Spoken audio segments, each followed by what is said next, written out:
All right, ladies and dudes, let's talk about caffeine and Parkinson's. What's up, YouTube? It's this guy, Jeremy McDonald. Let me hear you say it. One of your very favorite people with Parkinson's. Of course, it's Jeremy, also known as J-Mac, Jeremy Mac. Let's do this thing.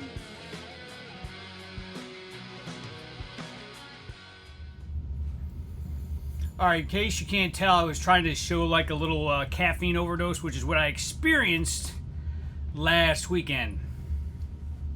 If you would like to get a hold of me, Jaymacpodcaster, Jaymacpodcaster on Instagram. I will put everything in the description below, as well as my podcast, You Said Whaaa, WH_AAA, and Homeschoolers From Hell, which is kind of like a reminiscent show where I have some old recordings of my best friend. We were homeschooled, sheltered, and when we experienced the world, we were not ready for it, and the world was not ready for us. So Spotify, Google, Google Podcasts, and Apple Podcasts, as well as my album,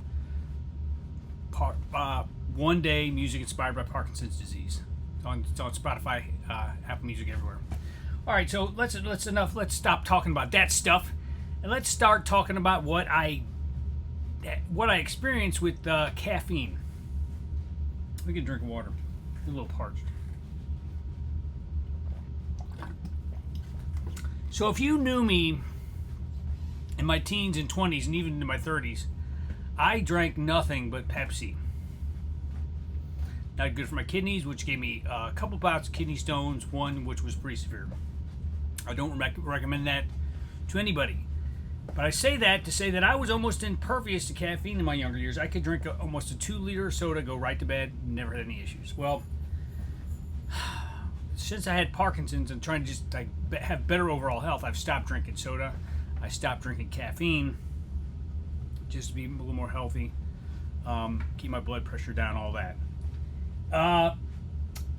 So I guess it's probably been at least 5 to 7 years since I've had any real caffeine.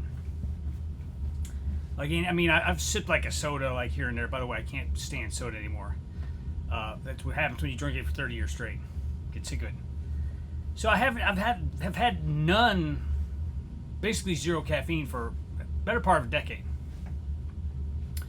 Well, my son usually makes my coffee in the morning, and I got up Saturday morning, and I noticed that the caffeinated French roast coffee was open, and the green label decaf was not. But I didn't really think too much of it because my wife has caffeinated coffee she makes in the morning, and I just thought maybe she made some of her cold brew or something like that. Well, turns out I had nothing but I had 3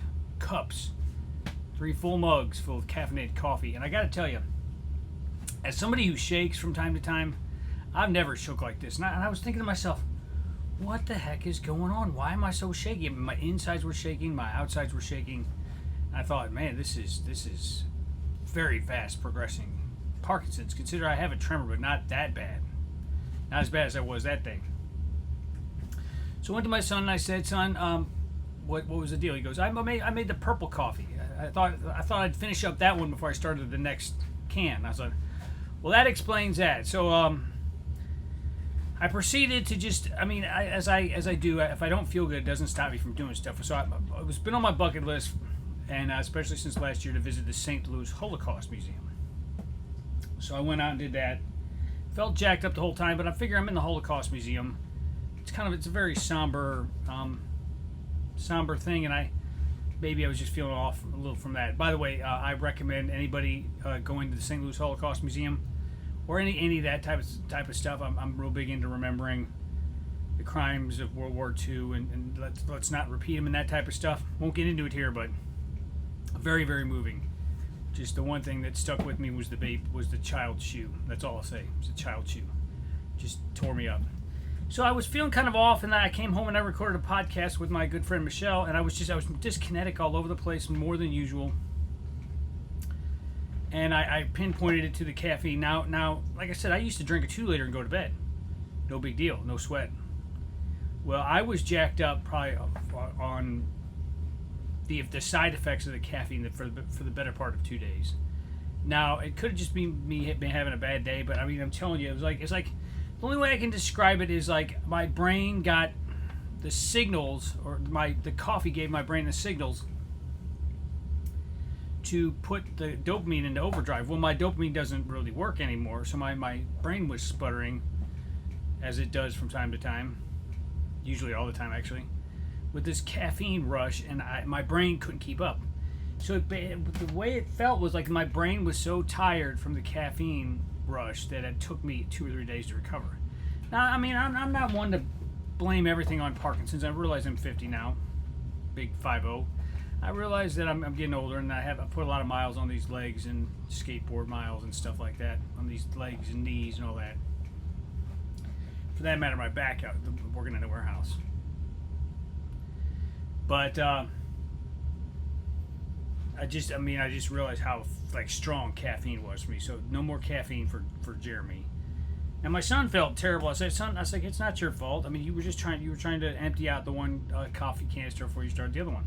No big deal. Turned out it was a big deal. So I don't know if you guys have ever had any kind of extreme reaction to caffeine. I know some people like caffeine with Parkinson's because it keeps them alert. I know when I was first diagnosed early on, I did used to drink caffeinated coffee, and it gave me kind of a burst and kind of a, I don't know, like a little wind, like a little like tailwind kind of thing, especially in the morning. But I tell you what, not anymore. My brain, I've been sick too long. My brain is just too sensitive. And but yeah, just let me know what your experience with caffeine, because I know there's studies that say that people that drink caffeinated coffee have lower risk of Parkinson's and stuff like that. But not this old dog, not this old dog. All right, so just leave your comments below. I will see you on the next one. By the way, St. Louis is very, very steamy right now, and the Cardinals are losing, so I'm not really all that thrilled with the state of St. Louis sports and weather at the moment. But that's all I got. Peace and love from my underground bunker in the beautiful, sweltering, and somewhat depressing city of St. Louis.